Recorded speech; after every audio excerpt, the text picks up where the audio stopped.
गुरु पूर्णिमा के अवसर पर कीर्तन आयोजन किया गया है। सुबह से सभी भक्त यहाँ पहुंच रहे हैं। आप देख पा रहे हैं कि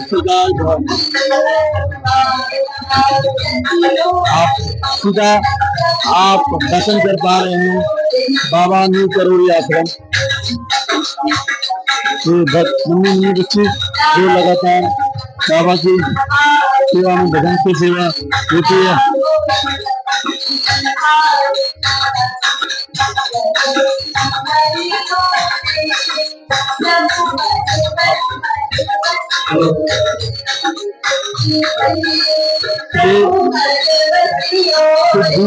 मैया भक्ति मैया और अब आप दर्शन कर रहे हैं बिरला श्री हनुमान मंदिर बिरला मंदिर के आवानी करोड़ी आश्रम। ये मैंने आपको बाबा के दर्शन कराए और यहाँ पे सुबह से ही आज लोग भक्तों का आना जाना लगा हुआ है। हमारे साथ एक भक्त हैं। इस टाइम हम श्री हनुमान मंदिर बिरला मंदिर न्यू करोड़ी बाबा आश्रम के अंदर हैं। सर आपका शुभ नाम जानना चाहेंगे? तरुण कुमार। तरुण जी, आज जैसा कि आप जानते हैं बहुत ही महत्वपूर्ण दिन है, गुरु पूर्णिमा, गुरुओं का दिन है आज। तो सभी लोग अपने अपने गुरु के पास जाते हैं। सबसे पहले तो जानना चाहूंगा कि यहाँ पे आपको आके कैसा लगता है? मेरे को यहाँ आके बहुत अच्छा लगता है और मैं हर एतवार को हर एतवार को यहाँ पे आता हूँ। प्रातःकालीन आता हूँ मैं यहाँ पे, तो मैं और बाबा को हमको बैठने का बहुत बहुत मौका मिलता है। अच्छा, बाबा के साथ बात करने का, मिलने का आपको बड़ा मतलब आनंद है। बाबा आपको इशारा करते हैं। अच्छा, हम से कभी जीवन में सोच रहा था कि हम किसी को गुरु बनाए, तो मेरे एक ये कहानी है। तो मेरे सामने धौला कुआं पे गाड़ी आ गई जी, उसके पीछे महाराज जी का पूरा पोस्टर लगा हुआ था जी। तो उसी तरह बाबा ने इशारा कर दिया, बेटा तू मेरे साथ चल। क्या बात है, मतलब बाबा ने आपको स्वयं बुलाया, स्वयं चुना कि आप मेरे शिष्य हैं, आप मेरे भक्त हैं। तो आप बाबा के यहाँ पे दर्शन करने कब से आ रहे हैं? मेरे को हो गए 6 साल हो गए। 6 साल तो हो गए। हाँ, एक छोटा सा क्वेश्चन, जब से आप बाबा के सानिध्य में आए हैं और उससे पहले क्या आपके जीवन में कुछ परिवर्तन आया? एक पॉजिटिविटी आ गई है जीवन में, वो है। बाकी अपना आराम से जब भी बैठो बाबा के बारे में सोचो तो बाबा दिखते हैं। आराम से सोचो उनके बारे में। कैंची धाम जाओ, हनुमान जयंती पे हम कैंची धाम जाते हैं। हनुमान जन्म उत्सव जब होता है तो कैंची धाम जाते हैं, वहाँ पे रहते हैं, सुकून मिलता है। वहाँ पे एक अलग वो है, ऑरा है वहाँ पे। दिल्ली के लोगों के लिए लगता है बाबा यहाँ प्रकट हो गए कहीं? दिल्ली के लोगों के लिए तो बहुत बढ़िया, पास में बाबा है, अपना आइए दर्शन कीजिए और अपना आ जाइए। और बैठ रहे हैं अपना, बाद में बैठिए आराम से। कुछ ऐसा महसूस होता है दिल्ली की बाकी आबो हवा और यहाँ में कुछ यहाँ पे शांति और तो है। अब इसे यहाँ पे अगर आप देखें तो ये रिंग रोड है, कितना चलता हुआ रोड है। उसके बावजूद यहाँ पर आप मंदिर में अंदर बैठेंगे तो आपको शांति का एहसास होगा। आप आंख बंद कर लीजिए, आपको पता नहीं लगेगा कि आप रोड में बैठे दिल्ली के पास। जैसे कि उन्होंने बताया कि बाबा स्वयं चुनते हैं अपने भक्तों को, बाबा स्वयं चुनते हैं अपने लोगों को कि किस प्रकार यहाँ पे सामने एक गुड़िया है जो कि बाबा के यहाँ पे भजन गाती है और बाबा के मंदिर के अंदर सबको मंत्र मुग्ध कर देती है। आइए अब हम आपकी इनसे बात कराते हैं। आज गुरु पूर्णिमा का अवसर पे ये बिटिया हुई है। बेटा आपका नाम जानना चाहेंगे? ईशानवी जसूजा। क्या बात है ईशान जी, किसके साथ आए हैं? मेरे नानू यहाँ पर मंदिर से जो योगी थे, मैं उनके साथ और अपनी बहन के साथ आई हूँ। ओके, आप कब से आ रहे हैं?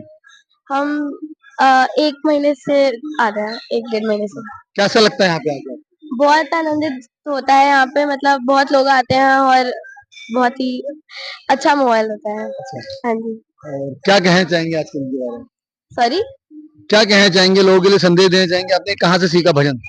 हमने मेरे नानू से ही सीखा वो, और मैं कहना चाहूंगी। क्या नाम है आपके नानू का? सुरेंद्र कुमार आनंद। अच्छा, क्या आपने बाबा के भक्तों के बारे में कुछ कहना चाहेंगे? हाँ जी बिल्कुल, आप लोग आया कीजिए, बहुत ही आनंदित रहता है। अच्छा, कुछ सुनाएंगे आप? अच्छा, मैंने भी आप छोटा सुनाइए। रघुपति राघव राजा राम, पतित पावन सीताराम। रघुपति राघव राजा राम, पतित पावन सीताराम। जैसे कि गुड़िया ने बताया कि मैं अपने नानू के साथ आती हूँ, इसीलिए कहा जाता है कि अपने बच्चों को अपने साथ रखिए। जो आप बच्चों को देंगे, बच्चे पलट के आपको समाज को देंगे। मैं उम्मीद करता हूँ ये गुड़िया खूब आगे बढ़े और ऐसे ही लोगों को प्रेरित करती रहे। इनका मंदिर है, वहाँ हम गए दर्शन करने के लिए। वह एक अलग सा ही अनुभव हुआ, चमत्कारिक सा अनुभव हुआ। तो तब से इतने जुड़ गए इनसे। फिर हमने देखा, जब दिल्ली आने के बाद हमने देखा कि वही इनके मंदिर कहाँ कहाँ हो सकते हैं, इनके दर्शन हम कैसे कर सकते हैं। फिर हम तब से हम यहाँ अक्सर आते रहते हैं, यहीं पर इसी मंदिर में, और दर्शन करते हैं। मन को बहुत शांति मिलती है, आनंद मिलता है। जैसा कि मेरी मिसेज ने बताया कि बाबा नीम वहाँ नैनीताल हम गए थे, तो वहाँ में हमने बाबा की फोटो देखी, तो मन में आया कि भाई जब बाबा के दर्शन किए जाएं, तो पता लगा कि बाबा का निवास वो वहाँ पे है कैंची धाम। तो हम कैंची धाम गए, तो वहाँ पे मतलब ये मैं इतना ही कह सकता हूँ कि जैसे ही मंदिर में प्रवेश किया तो एक अलग सी वाइब्रेशन हुई, मतलब अलग सा एक अनुभव हुआ। खैर मंदिर दर्शन बहुत अच्छा रहा। तो मतलब फिर उसके बाद हमने क्योंकि वो दूर है नैनीताल, तो इसलिए हमने सोचा भी फिर वहां से पता लगा कि दिल्ली में दो जगह है, एक महरौली में और ये जो है ISBD कश्मीरी गेट के साथ बाबा नीम करोली का वो मंदिर है। तो हमने कहा भाई ये तो हमारे शादरा से बहुत नजदीक है, तो कोई हो गए 1-2 साल हो गए हम तब से जुड़े हुए हैं। तो वैसा ही अनुभव होता है, वैसा ही एक्सपीरियंस होता है जैसा बाबा नीम वहां पे मैं तो यहाँ आकर बिल्कुल फ्री हो जाता हूँ।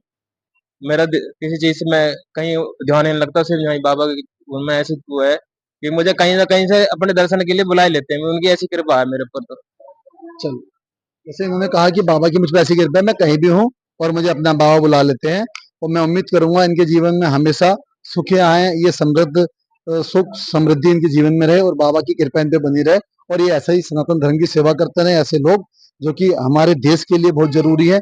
हमारे देश को आज ऐसे सनातनियों की जरूरत है जो सनातन का झंडा आगे लेके चले, हमारे संतों की वाणी को जन जन तक पहुंचाएं और उसकी पवित्रता को बना के रखें। मैं गोपाल राजपूत, मेरी दिल्ली मेरे संघ के लिए न्यू करोई आसन से। मुझे तो ऐसा लग रहा है जी, मैं तो यहाँ आकर बिल्कुल फ्री हो जाता हूँ। मेरा किसी चीज से मैं कहीं ध्यान नहीं लगता, सिर्फ यहाँ बाबा में ऐसी वो है कि मुझे कहीं ना कहीं से अपने दर्शन के लिए बुला ही लेते हैं, उनकी ऐसी कृपा है मेरे ऊपर। तो चलो, जैसे इन्होंने कहा कि बाबा की मुझ पर ऐसी कृपा है, मैं कहीं भी हूँ और मुझे अपना बाबा बुला लेते हैं, और मैं उम्मीद करूंगा इनके जीवन में हमेशा सुखी आए, ये समृद्ध सुख समृद्धि इनके जीवन में रहे और बाबा की कृपा इन पे बनी रहे, और ये ऐसा ही सनातन धर्म की सेवा करते रहे। ऐसे लोग जो कि हमारे देश के लिए बहुत जरूरी है। हमारे देश को आज ऐसे सनातनियों की जरूरत है जो सनातन का झंडा आगे लेके चले, हमारे संतों की वाणी को जन जन तक पहुंचाएं और उसकी पवित्रता को बना के रखें। मैं गोपाल राजपूत, मेरी दिल्ली मेरे संघ के लिए न्यू करोई आसन से।